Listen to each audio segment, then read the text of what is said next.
All right, so I just got done picking up the 4Runner. It was at the shop for about a week. That being said, the only reason it was there longer than it should have been was because Ironwood was closed for the holidays, which I had no issue with leaving it there.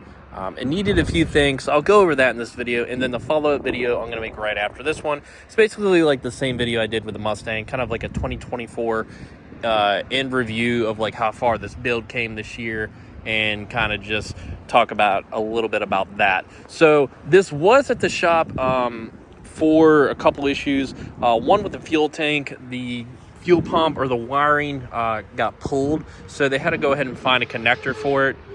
And they found the connector. It took a lot of like trying to find it, but somebody at the Toyota dealership was able to find it.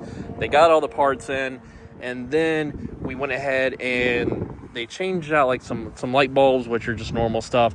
The only issue that they had, they said that the third brake light right here, the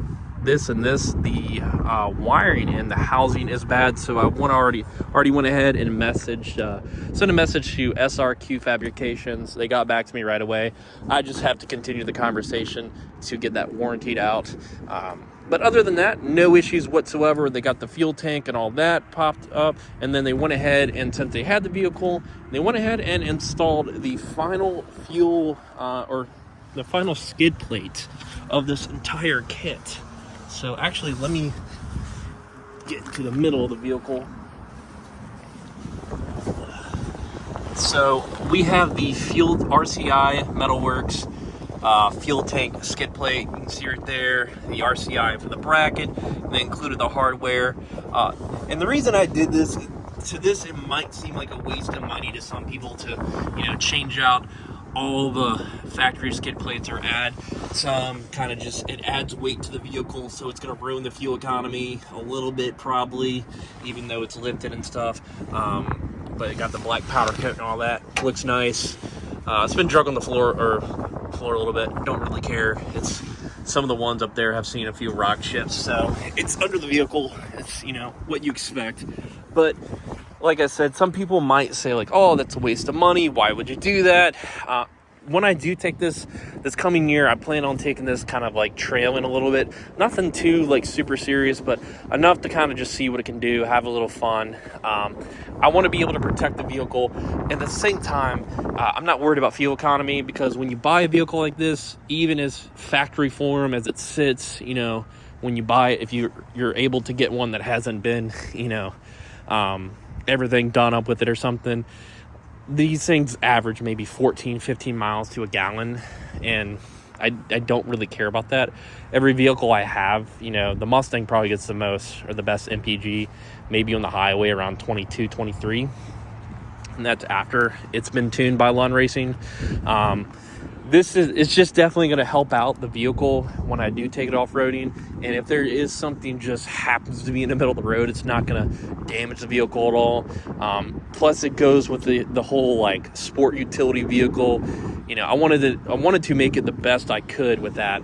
So that's why I went ahead and added the fuel tank, added the A-arms, the transfer case. They make one for the differential, but I'm not going to get that one. I believe it's a welded one, and I don't want to do that. But I have everything on here from the RCI engine skid plate. I'll even show you that. Get up under here.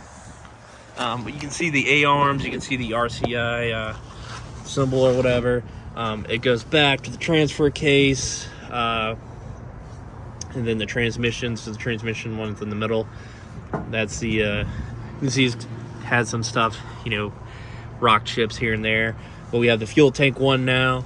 I think overall, any future builds I do, I'm definitely going to reach out to RCI Off-Road to see if they have something, for that application. One of the things I looked at was maybe a second gen Toyota Sequoia. I think that would be really cool. But they have the whole application for that as well, even the Tundra and stuff. But overall, that's what's been done to it.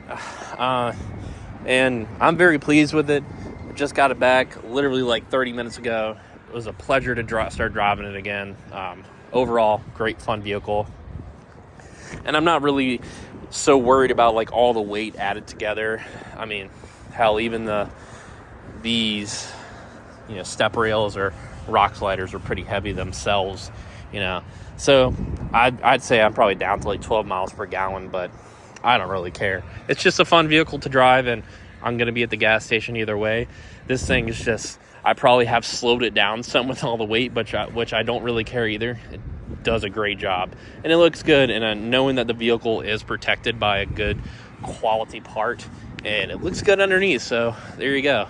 So we have the entire RCI skid plate complete set.